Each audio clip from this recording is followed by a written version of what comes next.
ಗುರೂಜಿ ಒಬ್ರು ಕಾಲರ್ ಇದ್ದಾರೆ, ಮಾತಾಡ್ತಾ ಹೋಗೋಣ. ಹಲೋ ಹಲೋ ನಮಸ್ತೆ ಮೇಡಮ್, ಏನು ಹೆಸರು, ಎಲ್ಲಿಂದ ಕರೆ ಮಾಡ್ತಾ ಇದ್ದೀರಾ? ಮೇಡಮ್, ನನ್ನ ಹೆಸರು ಐಶ್ವರ್ಯ ಅಂತ. ಸರಿ, ಓಕೆ. ಯಾರ ಬಗ್ಗೆ ಕೇಳಬೇಕಿತ್ತು? ಮೇಡಮ್, ನಮ್ಮ ಬಗ್ಗೆನೇ ಕೇಳಬೇಕಿತ್ತು. ಡೇಟ್ ಆಫ್ ಬರ್ತ್ ಹೇಳಿ ನಿಮ್ಮದು. ಹಲೋ, ಡೇಟ್ ಆಫ್ ಬರ್ತ್ ಹೇಳಿ ನಿಮ್ಮದು. Madam, February 12, 2003.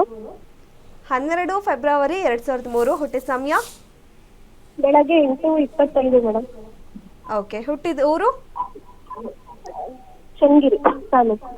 TV volume mute ಮಾಡಿ. ಏನು ಪ್ರಶ್ನೆ ಇದೆ ಕೇಳಿ, ಗುರುಜಿ ಇದ್ದಾರೆ. ನಮಸ್ತೆ ಸರ್. ಹಾಂ, ಹೇಳಿ. ನಮಸ್ಕಾರ ಸರ್. ಅದೇ ನಮ್ಮದು ಮದುವೆ ಆಗಿ ಈಗ 7 ವರ್ಷ ಆಗಿದೆ.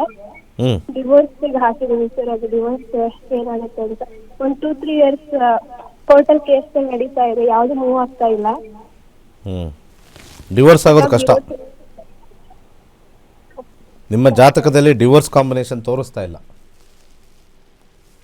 ಎಷ್ಟು ವರ್ಷ ಆಯಿತು ಹಾಕ್ಕೊಂಡು ಅಂದರೆ? ಸರ್, ಡಿವೋರ್ಸಿಗೆ ಈಗ ರೀಸೆಂಟಾಗಿ ಹಾಕಿದ್ದೀವಿ. ಮದುವೆಯಾಗಿ ಎಷ್ಟು ವರ್ಷ ಆಯಿತು? ಮದುವೆ ಆಗಿ 7 ವರ್ಷ ಆಯಿತು ಸರ್. ಮಕ್ಕಳಿದ್ದಾರಾ? ಹಾಂ, ಒಂದು ಮಗು ಇದೆ, ಹೆಣ್ಮಗು ಇದೆ. ನೀವು ಸ್ವಂತ ಡಿಸಿಷನ್ನಾ? ಅದೇ ಸರ್, ಅವ್ರು ಏನು ಚೆನ್ನಾಗಿ ನೋಡ್ಕೊಂತಿರ್ಲಿಲ್ಲ, ಅವರೇ ನಾನು ಕೇಳಿದಕ್ಕೆ ಆನ್ಸರ್ ಕರೆಕ್ಟಾಗಿ ಮಾಡಿ. ನೀವು ಡಿವೋರ್ಸ್ ಮಾಡ್ಕೊಳ್ಳೋಕ್ಕೆ ನಿಮಗೆ ಸ್ವಂತ ಡಿಸಿಷನ್ ತೊಗೊಂಡಿದ್ದೀರಾ ಅಥವಾ ನಿಮ್ಮ ತಂದೆ ತಾಯಿ ಡಿಸಿಷನ್ನ? ಇಲ್ಲ ಸರ್, ಸ್ವಂತ ಡಿಸಿಷನ್. ಕೆಲಸ ಮಾಡ್ತೀರಾ? ಇಲ್ಲ ಸರ್, ಓದ್ತಾ ಇದ್ದೀನಿ. ಓದ್ತಾ ಇದ್ದೀರಾ? ಹಾಂ ಸರ್. ಡಿವೋರ್ಸ್ ಕಾಂಬಿನೇಷನ್ನು 6-10 ಅನ್ನೋ ಕಾಂಬಿನೇಷನ್ ಬರಬೇಕು. ದಶಾದಲ್ಲಿ 11-5 ಇರೋದ್ರಿಂದ ಸ್ವಲ್ಪ ನಿಮಗೆ ಡಿವೋರ್ಸ್ ಆಗೋದು ಅಷ್ಟು ಸುಲಭ ಇಲ್ಲ ಅಂತ ಗುರುದಶ ಹೇಳ್ತಾ ಇದೆ. 6ನೇ ಮನೆ 10ನೇ ಮನೆ ಬಂದರೆ ಡಿವೋರ್ಸ್ ಕಾಂಬಿನೇಷನ್ ತೋರಿಸುತ್ತೆ. ಈಗ ನಿಮಗೆ ಹಾಕಿರೋದು ಮೊನ್ನೆನಾ? ಹಾಂ ಸರ್, ಈಗ ರೀಸೆಂಟಾಗಿ 1-2-3 ಮಂತ್ಸ್ ಮೇಲೆ ಆಯಿತು ಹಾಕಿ. ಬಟ್ ಆದರೆ ಇಲ್ಲಿ ಕರೆ ಮಾಡಿ ಕೇಳೋ ಅಂಥ ವಿಚಾರ ಏನಕ್ಕೆ ಬಂತು ನಿಮ್ಮ ಮನಸ್ಸಲ್ಲಿ? ಸರ್, ಅದನ್ನ ಮುಂಚೆ ಮೇಂಟೆನೆನ್ಸಿಗೆಲ್ಲ ಹಾಕಿದ್ವಿ, ಅದು 2 ಇಯರ್ಸ್ ಆಯಿತು. 2 ಇಯರ್ಸ್ ಈಗ ಡಿವೋರ್ಸಿಗೆ ಹಾಕಿದ್ದೀವಿ. ಅದು ಆಗುತ್ತಾ ಇಲ್ವೋ ಅಂತ ಕೇಳೋಕ್ಕೆ. ಅಂದರೆ ನೀವು ಡಿವೋರ್ಸ್ ಅಂದರೆ ಕೋರ್ಟ್ಗೆ 2 ಇಯರ್ಸಿಂದ ಹಾಕಿದ್ದೀರಾ? ಹಂಗೆ ಡಿವೋರ್ಸ್ ಈಗ 3 ಮಂತ್ಸ್ ಆಯ್ತು ಸರ್ ಹಾಕಿ, ರೀಸೆಂಟಾಗಿ ಹಾಕಿದ್ದೀವಿ. ಮೇಂಟೆನೆನ್ಸ್ ಯಾವಾಗಿಂದ ಹಾಕಿದ್ರಿ?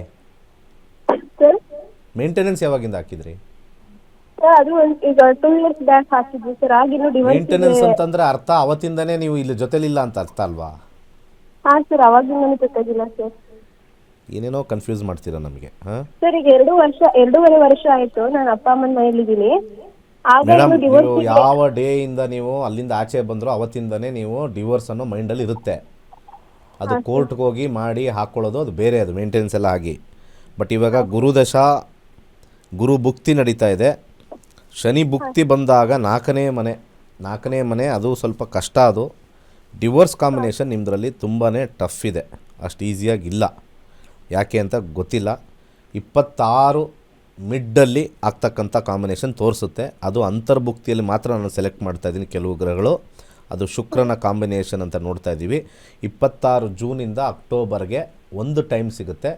ನೀವು ಬೇಡ ಅಂತಂದರೆ ಡಿವೋರ್ಸ್ಗೆ ಹೋಗ್ಬೋದು. ಒಳ್ಳೆಯದಾಗಲಿ.